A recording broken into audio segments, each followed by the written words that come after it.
ஆச்சி கொழுக்கட்டை மாவு வந்தாச்சு. ஆச்சி கொழுக்கட்டை மாவிற்கு கொழுக்கட்டை அச்சை கேட்டு வாங்குங்கள். பொதுக்குழுவை கூட்டும் அன்புமணியின் செயலை நிறுத்தும் விதமாக தடை கேட்டு மனு தாக்கல் செய்துள்ளதாக ராமதாஸ் தரப்பு வழக்கறிஞர் கோபு தெரிவித்துள்ளார். சென்னை உயர்நீதிமன்ற வளாகத்தில் செய்தியாளர்களிடம் பேசிய அவர், மே 30ஆம் தேதியே ராமதாஸ் கட்சியின் தலைவராக பொறுப்பேற்றுக் கொண்ட நிலையில் தன்னை தலைவர் என கோரிக்கொண்டு அன்புமணி பொதுக்குழுவை கூட்டுவது கவலை அளிப்பதாக கூறினார்.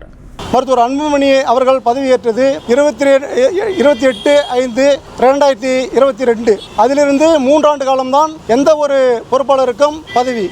இது பாமக சட்ட விதி சொல்கிறது. அப்படி இருக்கையில் தனக்கு அந்த பொறுப்பு நீட்டிப்பு கொடுத்து விட்டார்கள் என்று மீடியா முன் பேசுவது என்பது மிகவும் கவலை அளிக்கக்கூடிய விஷயம். பொறுப்பே இல்லாதவர் பொறுப்பு முடிந்த பிறகு தன்னுடைய பொறுப்பு பணிக்காலம் முடிவுற்ற பின் தன்னை மீண்டும் அதே தலைவர் என்று சொல்லிக்கொள்வது அவமானமாக நாங்கள் கருதுகின்றோம். அச்செயலை மருத்துவர் அன்புமணி அவர்கள் தவிர்க்க வேண்டும் என்று இந்த நேரத்தில் சொல்லிக்கொள்கிறேன். ஆச்சி கொழுக்கட்டை மாவு வந்தாச்சு. ஆச்சி கொழுக்கட்டை மாவிற்கு கொழுக்கட்டை அச்சை கேட்டு வாங்குங்கள். பிளே ஸ்டோர் மற்றும் ஆப் ஸ்டோரில் இருந்து பாலிமர் செயலியை QR கோடு மூலம் பதிவிறக்கம் செய்யுங்கள். செய்திகளை உடனுக்குடன் பெறுங்கள்.